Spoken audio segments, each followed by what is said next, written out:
Welcome back to the Vacation Rental Success Podcast. It's Mike Bayer, CEO and co-founder of the Vacation Rental Formula Business School, and I'm thrilled to share the fantastic response we've had to our newest training program, Thrive Essentials. Launched in October of 2024, Thrive Essentials is designed to be the ultimate onboarding tool for vacation rental property management teams. It's perfect for quickly bringing new hires up to speed, cutting down on training time, and ensuring they have the essential knowledge to thrive in their new role. With Thrive Essentials, your team members gain the foundational skills they need to be effective contributors faster, building confidence, loyalty, and job satisfaction right from the start. The feedback from property managers and HR teams has been overwhelmingly positive. Many are saying they wish they had had access to this program years ago. Enroll your new team members in Thrive Essentials today, and you'll see how quickly they adapt, contributing with confidence and being effective within days. For more details, visit the link in the show notes or head to vacationrentalformula.com to see how Thrive can transform your team. Now, let's get into today's episode. Here's your host, Heather Bayer. In this episode, we're talking about AI and what it can do for us practically in our different roles in property management.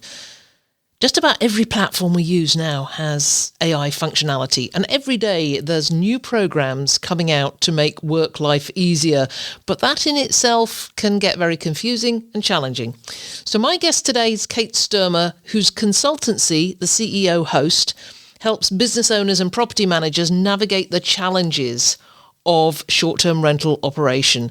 So I'm asking her how she uses AI and what tips she has for you. There's some great content here, so listen up.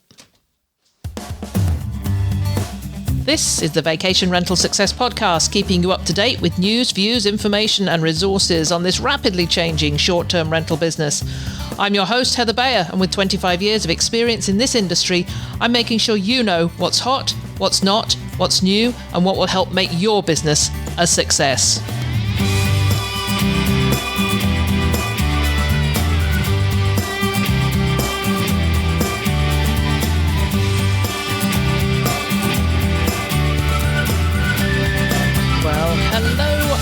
Welcome to another episode of the Vacation Rental Success Podcast. This is your host, Heather Bayer, and as ever, I'm super delighted to be back with you once again. And as November creeps on towards Thanksgiving, the weather here in Ontario is getting a bit cool. We're expecting our first snow very, very soon.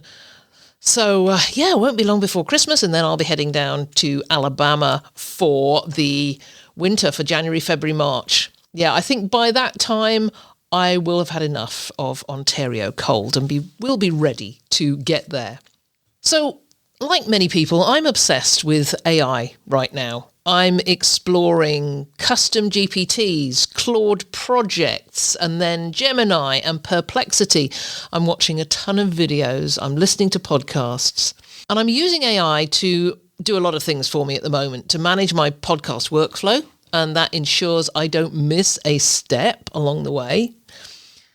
I'm using it to create schedules and make sure I remain on track. And it now uses my voice to draft blog posts and write articles. So I can then take those and put my personal stamp on them. And it makes life so much easier. What it's not doing right now is creating my podcast like I'm doing now. This honestly is me. This is my voice. I'm sitting here in front of my computer and recording this. This is not AI. Although, that's going to come, isn't it? But anyway, I'm using it a lot and I'm learning a lot about it. But it can be really confusing to know what to use for which task and how to set it all up to maximize time and efficiency. So when I was at the Vermont Short-Term Rental Alliance Conference a couple of weeks ago, I stepped in at the end of a session and I heard the speaker talking about a couple of uses of AI that I hadn't considered before. I mean, these were aha moments. So I wanted to talk to her about how she integrates AI into her business and what works best for each task that she does. So Kate Stoermer is the founder of the CEO Host. It's a coaching and consulting business focused on empowering short-term rental owners to bring their best to everything they do. Kate is a US Navy veteran, She's got over 20 years in healthcare administration and nonprofit leadership and holds an MBA. So she's supremely experienced in business management. She's also actively involved in shaping Michigan's short-term rental industry as a founding member of the Michigan Short-Term Rental Alliance. And to round it all off, she owns and operates her own short-term rental portfolio. That is a lot of knowledge. And I'm really happy that she's going to share some of it today with us as we talk about AI. So without further ado, let's step on over to the interview.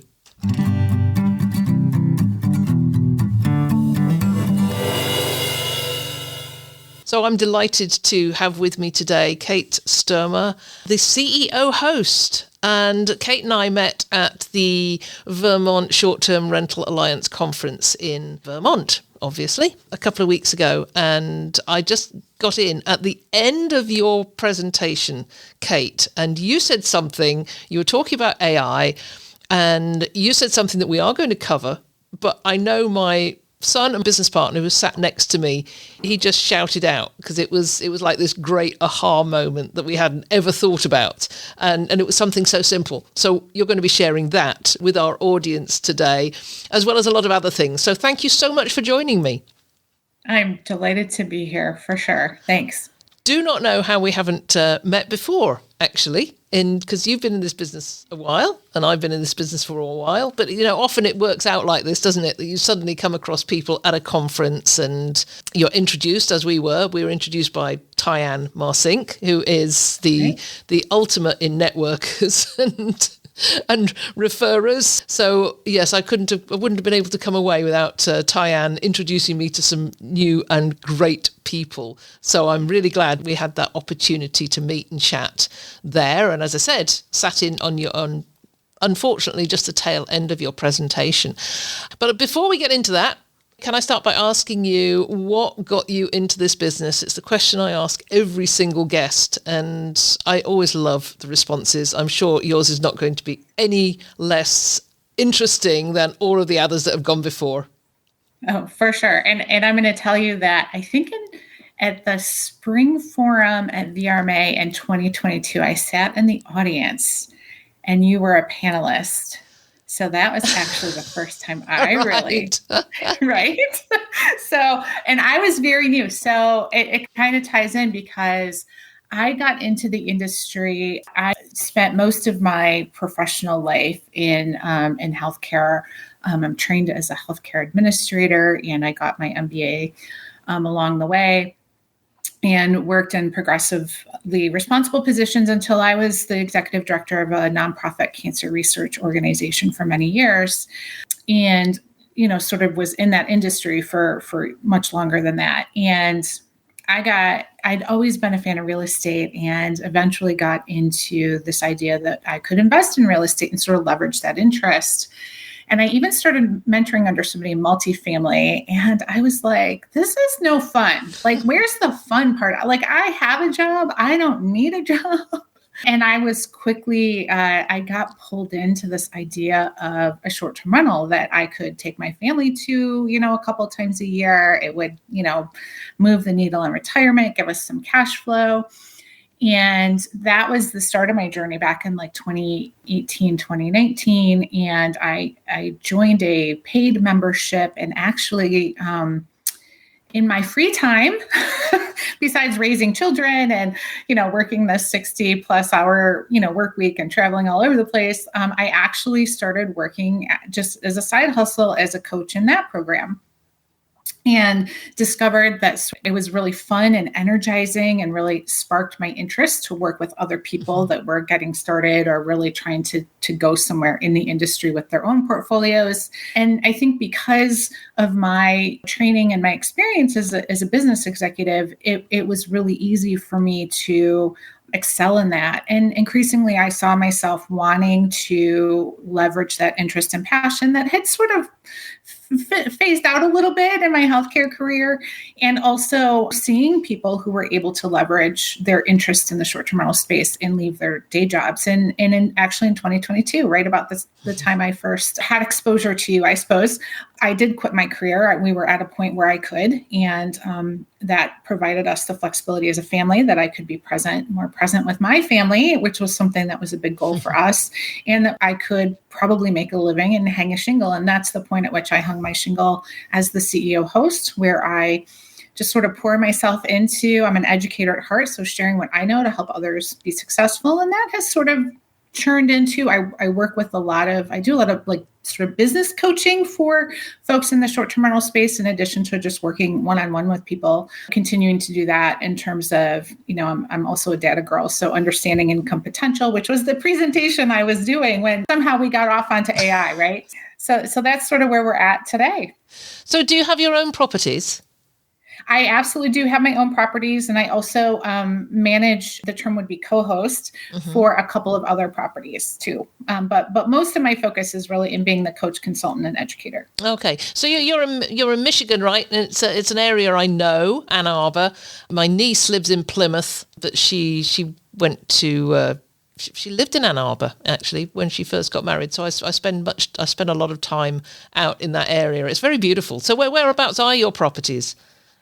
So I am on both coasts of Michigan, which is right. We actually have, second to Alaska, we have more coastline than any other state. That's amazing. I know that, here in Ontario, because we're your next door neighbor, we brag about our lakes. We've got 250,000 lakes and something like 600,000 miles of river. But yes, we are seemingly landlocked, but waterbound as well. Yeah, it does make that. I think in Michigan, it's like you can't drive 80 miles without hitting a Great Lake. Yes, yeah. Beautiful, absolutely gorgeous. I need to spend more time exploring Michigan, but you've got the same climate as we do, so you don't have a great deal of time to. I don't have a great deal of time to spend up here. But one day I'll do a bit more exploring over there. We are going to talk about AI in this session. And I want you to, do you recall what it was that you shared in that session that got Mike leaping out of his seat and having his aha moment? I do. It is one of the great benefits of AI. And that was, I think somebody had just asked a question about regulations and the role they play in terms of choosing a market. And I just sort of dropped the idea that resonated with several people, that if you are trying to gauge regulations in a particular market, what I advise people to do to be really efficient about it is to download meeting minutes from town council meetings or download their current zoning ordinances and put those in ChatGPT and ask ChatGPT to review those and tell you if short-term rentals or transient rentals, I usually use different keywords for that prompt. That way, it's what used to take yes. quite a bit of time is about maybe 5 minutes. Yes, it resonated with me because when I was a property management manager in Ontario for 20 years, and we had so many different areas, different municipalities that we were covering, that it was like whack-a-mole. You deal with regulations popping up in one area and you just get those sorted out and go to all the meetings and make our case and hopefully do some good. And then that was all settled and then another one would pop up. And just having that tip, because that's what we were doing. Because we couldn't attend every one of the meetings in the 14 different municipalities that we had rentals. So if I'd known that, if we'd had ChatGPT then, which we did not, just that simple thing of downloading those minutes and interrogating ChatGPT and asking the question, has short-term rentals, or as you say, transient rentals or other keywords, been mentioned at any time in the past or over the period of these minutes? And it was just so simple, yet a very profound tip. And thank you for that. And I'm sure now that everybody's heard this one, there's a few more people out there talking the same. You know short-term rental regulations. You're a founder member of VTSTRA, which is, I'm assuming it's the Michigan Short-Term Rental Alliance or Association. Association, yeah. Yeah. Yep. So I mean, do you have, just going off topic slightly, do you have lots of different municipalities and townships that do the same, do they operate independently or? Yes. Yeah. So the state of Michigan has no statewide regulations at this time. We are coming to the end of the 7th year in a row that they've been proposed but haven't passed. And so I often describe it a little bit like it's the wild, wild west where every municipality is, defining what a short-term rental is differently and regulating it differently and operating on a different set of principles and understandings around them. So so wearing my hat as actually the president of the Michigan Short-Term Rental Association, it is a daunting task. And this is the kind of, we have to find the shortcuts where we can. Yes. Yeah. Oh, well, all power to you for doing that, because not everybody wants to get involved with something that's nowhere near as exciting as finding new linens or creating some themed room, we definitely try to mix that up a little bit because otherwise you do suffer from burnout for sure. Yeah. Well, let's move on to AI, because you came up with a couple of other suggestions for people as well, one about reviews, and maybe we'll come into that too. But there's so many AI tools out there, and we've all heard of things like, I think most people have heard about ChatGPT, maybe Claude, maybe Gemini, maybe Perplexity and others, but it's overwhelming. It's already overwhelming to me just to talk about those names. So what advice, when you're talking to business owners, do you give them when they're trying to figure out what AI tools that are actually worth their time? Should they dabble in one or all of them? Or what do you recommend to the business owners that you talk to? Yeah. So, when I talk to business owners and founders, the challenge we're typically trying to address is how to free up their time. And, I think the biggest piece of advice, first and foremost, is it takes time to learn new tools, right? And more tech doesn't mean better. So I always sort of work with people from that place of our job isn't to make things more complicated. And so often it's something as simple as identifying in their current workflow and being able to say, hey, here's a way that I think we could automate that. So that's you don't have to spend money to bring in an admin assistant. Maybe it requires a little bit more effort up front, but at the end of the day. And a lot of times, as it's just an awareness. It's just thinking about, oh, that's an interesting way I could use that. So a lot of times when people are working with a business coach and in small business, so it's well understood in the academic circles around small businesses that step from the first 18 months of a business into the growth cycle for a business. The key issue there is sort of getting the founder who's doing everything, right? And we see this time and time and time again with property management founders and companies is how do we get the people using their skills in the area where they excel and where they want and offload some of those other things, right? And so AI can be really helpful with doing that. So I think about it from, okay, one use of AI, and you just mentioned several tools that can be helpful with this, is when you have blank page paralysis and you're thinking about something as unsexy as writing down procedures, so maybe you can bring in a VA or an employee. It's actually a great way to use something fairly easy like ChatGPT or Claude, because you can just sort of, like you and I conversationally could say, well, what do you do in your owner onboarding? And you could tell me in a meeting, we could download that as a transcript. We could feed that into ChatGPT and say, could you turn this into a procedure? And boom, you have a procedure. I think what a lot of people forget when they're doing that is that they can actually, you don't have to sit there and think about what you have to give it. Right. And that's something I learned recently, is just ask ChatGPT to ask you the right questions, because that's often the hardest thing. What do I have? How do I start? So, I've been into ChatGPT and I did it for my podcast workflow, because we were missing things. We things would drop out and go through the cracks. So it knows about podcast workflows. Yeah. And so just said, I'd like to create a podcast workflow. what would you like to know from me before you start doing this? And I got this long list of questions, and I just filled in the answers and gave it back. And it had this wonderful podcast workflow, which we've then worked on and honed down. And some pieces we've taken out, and other pieces ChatGPT has recommended we put in.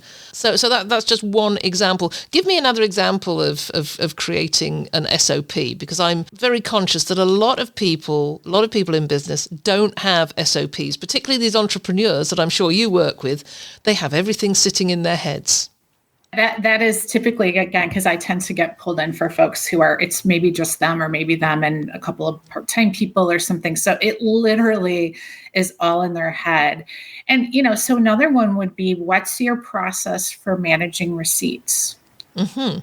Right? Because a lot of times this often becomes an issue for folks who maybe they're on the road, or maybe they've got people in the field who are doing inventory and buying things. And so can we not make that a shoebox of receipts or a bunch of stuff cluttering up your email, right? Let's talk about that process. And again, it's just a matter of, so you can sort of brain dump that.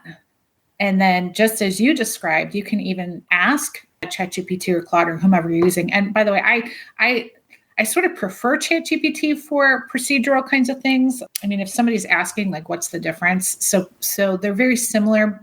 I'm most familiar with Claude and ChatGPT. Claude tends to have a more human voice, and I like that for more marketing and where it needs, but ChatGPT has their algorithms and their training and their statistical models are a little bit more robust for more complicated things. So for things like procedures and stuff, I really like ChatGPT.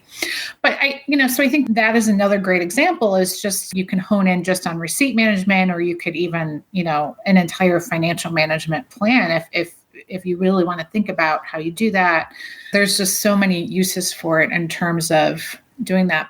And I think a lot of times, though, you don't have to do it all at once. It's wherever the problem point is, right? You just described, like, we were dropping the ball on podcast stuff. Mm-hmm. So we decided it was time to spend a little bit of time looking at that workflow and making sure that it works. And then getting the people who are going to actually execute on it trained, right? Because that takes time too. So it doesn't have to happen all at once. We want to fix the pain points and fix it once instead of every time we repeat the same mistake.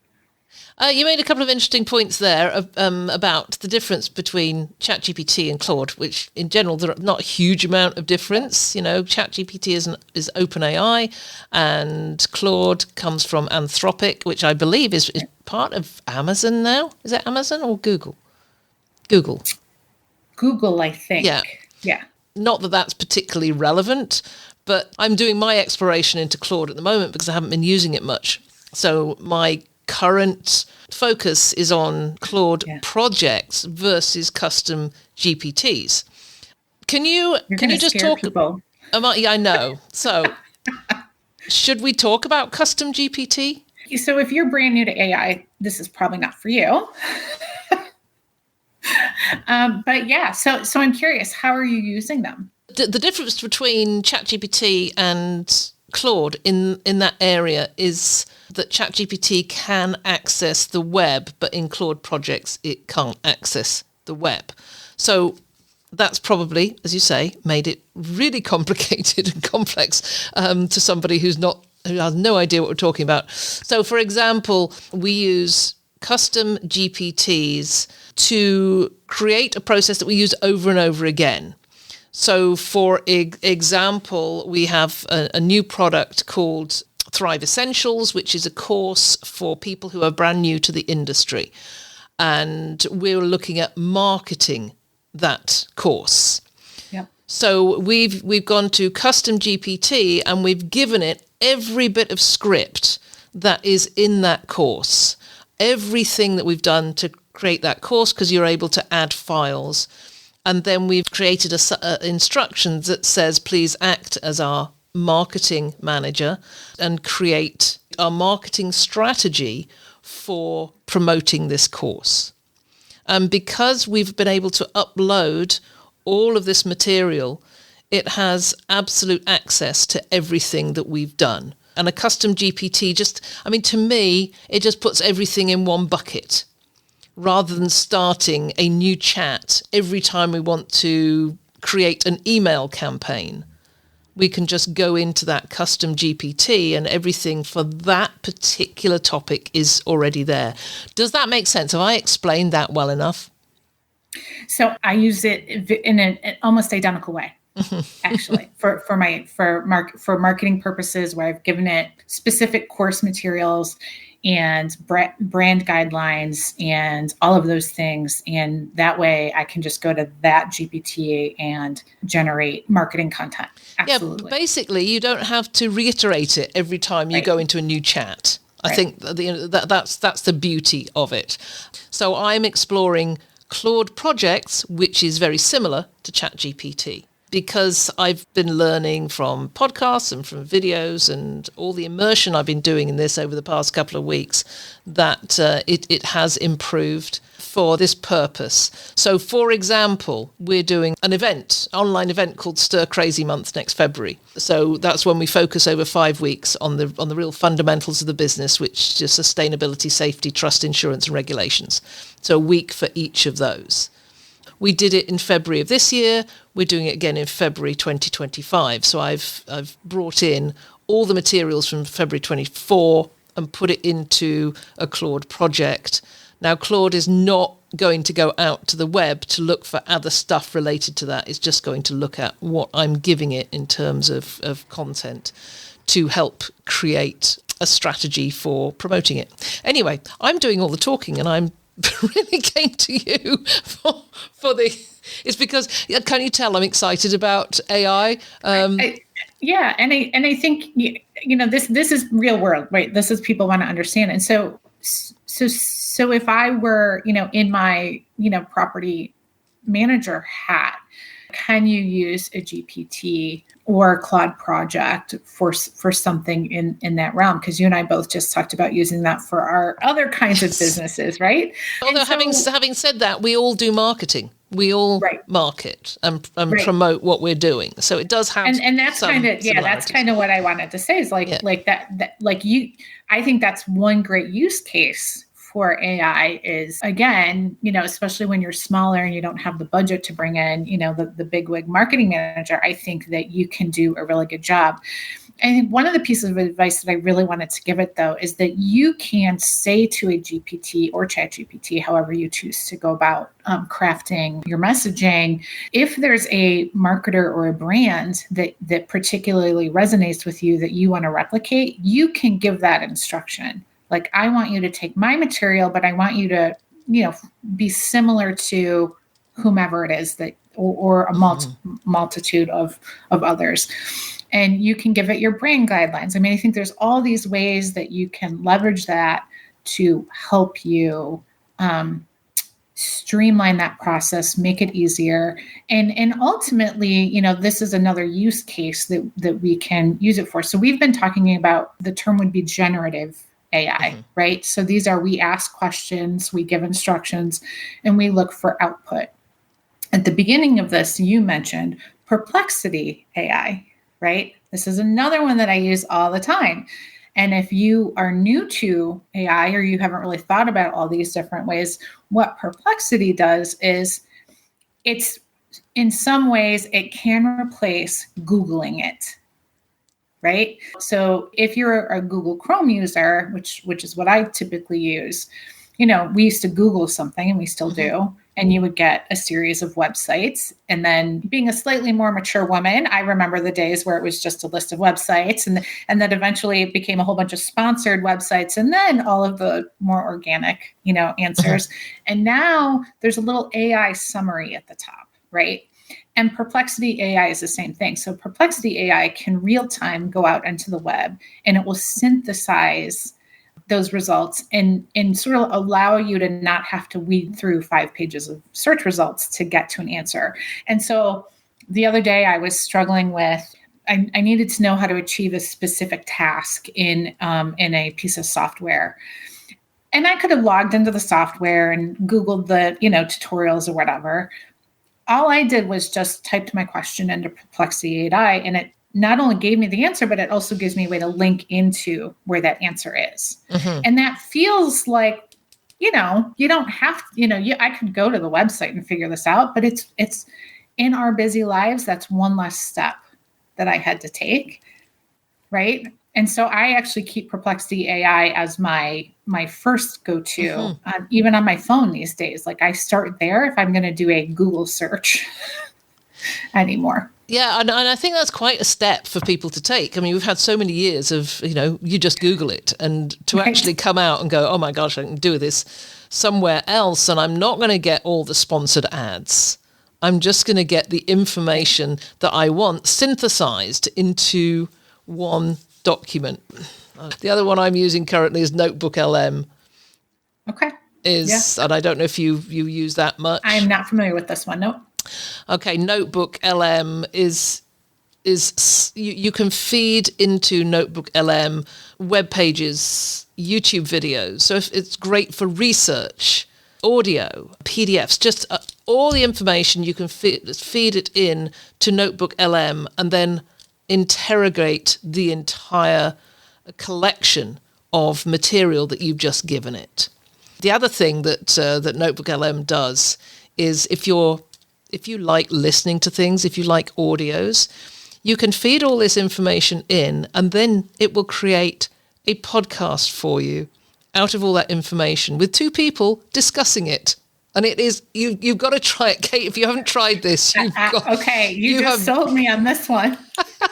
and the first time I listened to this, I thought, this is crazy. How can it do this? Because these are two genuine voices just having chats backwards and forwards. I mean, it's AI because occasionally they'll go, okay, let's just dive into this. And dive in is a real giveaway for AI, except I used to use that expression before AI came along. So I've had to... There are definitely some terms that will trigger the idea that this was AI generated. Yes. For sure. Yeah, exactly. Okay, so we've talked about ChatGPT, we've talked about Claude, we've talked about Notebook LM, and we've talked about Perplexity. What does Gemini do? So so very early, probably, when Gemini first came out, I played around with a little bit, and that's the extent of it. Mm-hmm. I've really focused most of it really on other things. So I can't give a current day analysis of what it's doing. So what are you using it for? I once, exactly like you, I dabbled in it 6 months ago or so. And I couldn't tell you exactly what it does either. So maybe we'll withdraw that one from our list. But it's out there. Whatever Gemini does, we've both tried it, but it's not part of our core AI. What would you call it? The AI basket that we use. What else is in your basket? Yeah, so I use a Chrome extension called Web Pilot. And so if you are not a Chrome extension user, it basically, you can just sort of add it to the top of your web bar. I'm on my computer, my laptop, and I've got, 3 different screens in front of me most of the day. And so it's right, it's right up at my search bar. And if I have a web page itself pulled up, I can pull up Web Pilot, and I can ask it a question to just query that specific web page, or I can take it to the next step and say, and sort of through a specific perspective, like I could say, well, how might this be helpful for my, say, property management business? And so it can not only summarize the contents of an article or a web page that you're on, but you can actually, at that level, just sort of query it and quickly, kind of have a brainstorming buddy about, is this something that I really want to dig more into? So that is one that's in my toolbox that I use, fairly frequently. I think ChatGPT stays up all day. But I think that one's sort of a convenient one for if I just want to grab some information from an article or a web page really, really quickly. And it's also the same thing. Like if it's a really long web page, maybe it's a township page and they've got all kinds of stuff. I'm like, is short-term rentals mentioned on this page anywhere? Oh, I love that. Yeah. So, but it's interrogating the entire website, not just a single page. Yes. Yeah. Okay. Yeah, and that, so, some of these things are worthwhile knowing before you start getting into these, because I know there's some of the extensions and some of the software that's out there will do one thing, whereas something will do another thing. So it's really worth, before you dive into downloading what I'm trying to say is before you download every flavor of the day. To really explore whether this is for you, because I do that. It's just like, I have something that comes along and I'm going, oh, yes, I'll use that. I'll download it. I'll spend probably 2 hours on it to realize that it's not worth the time I just spent. Well, similarly, and this is one I actually, that probably comes up more often in working with business founders as well. Especially property managers, they often say, like, I sort of fell into this, right? Mm-hmm. And so they spend all this time sort of in the field, figuring this out, picking a property management tool and implementing it and adding to it to, as their portfolio is growing. And they don't think as much about their website. And they know on some level, like, this idea of SEO, like there's some concept that they should know SEO. But, they're growing, they're happy with growing and all this. And then, along comes Kate and she's like, well, you're not really popping up on the web. And if somebody's looking for the services you offer, we want to make sure that you're popping up, right? We want to make sure that your website that you've probably paid somebody to put together for you. And so I often recommend using sort of AI assistive rather than bringing in an SEO expert, which you absolutely can do. But a lot of times they're hesitant to go that route, and to open their checkbook at that moment. So I'll recommend something, Uber. I've just lost the name. Uber Review. I'll double check that. And then, or SEMrush are two that I really like that can help with sort of those technical things. And I would call those sort of AI assisted programs. I mean, there's a component of it that is AI, and then there's other components that they've sort of built this product for. And a lot of the AI we use is that way. Our dynamic pricing is the same way, right? They're using predictive AI, and that's being harnessed by product that people are using. So these are similar kinds of things where, and a lot of the people that I work with, that is something that I wind up recommending is like, let's just do a little bit of a tune-up. You don't have to do the whole thing, but it's helpful just to tweak it, to understand it in order to most people are coming to me, they want to grow their portfolio. They're trying to bust through that. So that's sort of an easy way to make sure you're showing up. Yeah, exactly. And there's a tool out there for just about everything now. Yes. There are still things that are free. But mostly, we will move to paid models for everything as we go forward. So people need to expect to be paying for these things rather than having them always for free. So what do you recommend when somebody's thinking about, should I buy into this one or should I buy into that one? Because that really begins to just add on to the tech stack beyond where it needs to be. Kind of stepping back into the larger question you're asking is, at what point do we decide what to add to our tech stack? It's get clear in what you're trying to achieve and make sure that the tool you're looking to add to the stack is actually going to do that. Anticipate a learning curve for everything, right? And then the other one is, so many products that we already use are adding chatbots, right? There's lots of chatbot options out there where you can get some simple back and forth, maybe with guests, or maybe have a CRM that you're using. It's probably got AI assist in writing your emails, or so. I think it's get clear about the problem you're trying to solve. And before you go out and buy new tech, like, take another look at the tech that you have. I was just onboarding a new client the other day, and she's like, yeah, I know I'm not using my Breezeway as well as I could be. And you're already paying for it. Like, make sure that and typically we get software because we're looking to solve one problem, right? And then it has capabilities well beyond that over time, it's an iterative process, but don't just assume you have to go out and add yet another thing to it. And then obviously, we want to make sure that it has the capability to solve that problem, that it integrates with the things we need it to integrate with, or that we can make it integrate with something called middleware like Zapier, and then it really works with you and how you work, because there's nothing more frustrating than getting a new piece of tech, whatever it is, and then realizing that it's too clunky on mobile and you never sit at your laptop, right? Like that's something really simple and very real. How many people I hear that from? Yes, yeah, exactly. You made a great point there about, checking to see what, you've bought into something like Breezeway, which is a supremely powerful system. Yes. And, are you just using text messaging, or are you, just go back and go talk to Corrine or somebody at Breezeway and say, okay, I've got this.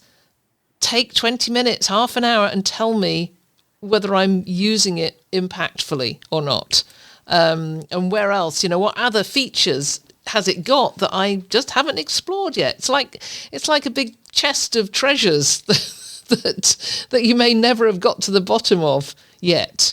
So I think that is such a good point. And the same goes for some of the PMSs that, they do have functionality that you probably just aren't using, and going out and buying another piece of standalone tech to go on top of that is just such a waste. Yeah, absolutely. And I think, and the other thing, again, stepping back bigger picture, and this is what I do a lot of, is we can only do so much. It's not hard, as a founder, to just go out and play around in something like ChatGPT. But it's a whole nother thing to go out and think that you're gonna and ask me how I know implement a new project management software, right? Like the time that you're gonna spend to figure that out and start playing all the various pieces of your business in that, to all of a sudden go, okay, what I said I was gonna do this quarter or this year was to get on sales calls more often, or flush out my business development process and be more consistent on trying to build this. But I'm over here spending 15 hours a week monkeying around in project management software that I didn't know I needed. And yeah, it's probably a legitimate challenge that you're facing. But if we allow ourselves to, our monkey brains to get lured in because I saw a reel that said, hey, this thing is going to solve all of your problems. Okay, hold me back because I want it to solve all of my problems. It's not going to. So, that level of, as a founder, particularly, like we have to stay the course, and we have to have a process for how am I going to do this? So I personally, because I absolutely suffer from shiny syndrome, I'm going to go chase the next shiny thing. Like I instituted a rule for myself. If it's going to take me more than 2 hours or $200, I love it. It's a small threshold, isn't it? Yes. Yeah. I cannot do it. It has to go on my list. And in my monthly, I have a whole process in my monthly review. I say, okay, am I keeping this on my list? Is something I want to maybe eventually explore? Or was that shiny object syndrome? Yeah, I heard this from somebody the other day in one of my mastermind groups, actually, and they said that something new comes on their horizon. They allow it to sit for 5 days. Do not buy into anything on day one. You let it sit for 5 days. If you're still excited about it after that time and it's not going out of your mind, then maybe go back and explore it. But stop with. I mean, I am a shiny object syndrome failure. Well, marketers do a really great job because they're talking about legitimate pain points. Yeah. Right. And part of our job as founders is to decide what pain point are we going to work on today? Yeah. How am I going to get to my goal? And that's a lot of what we wind up doing. So how do you decide where you're going to put your time and what tech you're going to pick? Well, I think you kind of have to start there. Right? Yeah, you have to there has to be some discipline along the way. Look, Kate, I can't believe we're sort of coming to the end of our time, and I wanted you to share a few more tips. And we talked about you mentioned reviews and what you can do with your reviews in AI. Can you share that? Oh my gosh, yes. So this, I think, is one of the best uses for AI. And that is, we have lots of reviews that guests leave for us, and we can take our reviews across your portfolio, a selection of them across your portfolio, and we can feed those, or, for a specific house, and feed those into ChatGPT. And we can query that in all kinds of different ways. We can ask it to build out a guest avatar. We can ask it to tell us a little bit more about our target market, all that. But we can also query our competitors' reviews, right? And we can set, and maybe especially if we're going into a different market, because I do a lot of investment analysis for investors in various markets. This is a way that I really get to know a market, is I look at other reviews and do the same thing. And it's such a beautiful way to quickly aggregate all of that data. And, if it's not my portfolio, I can also say, like, where are people coming from, especially if it's a new market, or, things like that. And I think it's really a fantastic way. And then you can even take that, keeping in mind, it's not the full picture. It's only there's a bias to, it's only the people who chose to leave reviews, right? But who's staying at my property? Who might my target market be? Are there missed opportunities here? Is there a particular home that is a problem? Or, so it's just, again, it's a really way of being more efficient, but also, leveraging those algorithms in those generative AI models to quickly analyze that and then allow us to query it and get really detailed information quickly. So that can inform a marketing plan, that can inform a strategic review of your business, all kinds of ways. I've got a great example of that because, a few years ago, I did a course, and I can't remember how this fed into it, but I was analysing reviews for a very particular area and looking to see what it was that made people choose a particular property over another one. And I, of course, this was before ChatGPT, so I did this all manually. And what came out of this was, it was in an area in Destin where people rent beach chairs and umbrellas. And they're very expensive to hire your beach chair and umbrella for a week. And what we found from all these reviews, that the properties that offered a beach chair and umbrella as part of the rental, even though they were more expensive, so that price of that was built into the cost of the rental, but the actual fact that they supplied a beach chairs and the umbrella for a week of rental made those properties way more popular because it was mentioned over and over again. And that's the beauty now of AI, is that you wouldn't have to do that research. You just put in all these reviews and say, what are people commenting about favorably? What do they like about the property they're staying in? And I'm no doubt if I did that, it would spit out, they like staying in these particular properties because of this additional amenity that's on offer. Yeah, absolutely. So, and I'm not ashamed to say, I know I did book a vacation home one time specifically because they offered the chairs and the umbrella. Absolutely. Another one is pets, and something else we found that properties were more expensive, but they didn't charge a pet fee. Yeah, we very much appreciated they didn't charge the pet fee, and you looked at the pricing. It's like, well, your pet fee's included in the rental, but it's that perception. It's the perception, which is one of the reasons why my company never charged a pet fee, because we had it right at the top of our website, no pet fee. But we were more expensive. Our nightly rate was higher because we included the pet fee into the overall charge. Same with cleaning. So you'd find those things out. If people say, well, I love staying at this place because they didn't charge a cleaning fee. They didn't charge a pet fee. There were no additional charges. Well, no, because they were all in the price. But it's perception. But you can use AI to discover all that. Yeah, absolutely. It is an endless opportunity. Any other tips that you've got?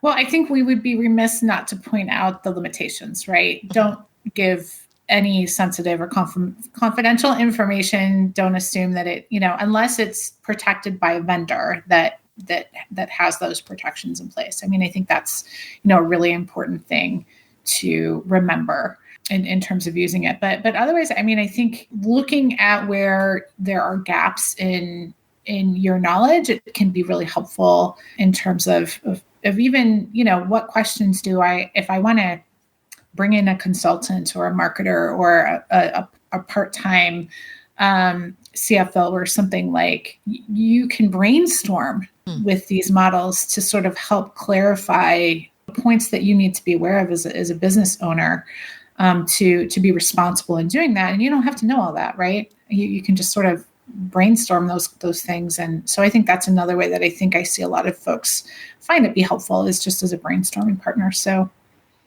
Well, thank you so much for sharing so much. I think I've done way too much talking on this one, but I tend to do that when it's a topic that really fires me up. I particularly wanted to talk to you rather than, I thought, well, I could go out and find somebody who is, just focuses just on AI, but so much better to find somebody who is immersed in the industry and is already consulting and helping other people to do it better and pick your brains. So this has been really, really great. How can people find out more about you, Kate? Sure. So I am pretty much everywhere as the CEO host. So LinkedIn, Instagram, Facebook, all of those things. And that's really the best way to find me. Okay. Well, all of those things, all of that information, plus everything that we have mentioned today will be in the show notes, probably with a little bit more. And just to let you know that when we have the transcript of this audio is on the show notes, but we also feed that transcript into ChatGPT and ask it to create things from it. So, we use this. We use this for our social media. We just one more piece of software. We use something called Alfana to just give it the transcript of the podcast and ask it to create 50 pieces of social media output. And it will do blog posts and LinkedIn posts and Facebook and everything. So I could go on with the. That's what makes it so fun, right? And I did want to note, Heather, as well. By the time this goes out, I almost have it done. I did put most of the tools that I thought we might talk about into a download. So I'll make that available that you can put in the show notes. And yeah. Did we miss any? Did we miss any tools out? Oh, we could just go on and on and on and on. Right. So I think we covered the big ones, and maybe for somebody new, where to kind of start. But for sure, I definitely have some other ideas and ways and some prompts that folks could use, especially if they're new. Okay, well, that will be in the show notes as well. You can download that. Thank you, Kate. It's been an absolute pleasure talking with you. Yes, it was. Bye.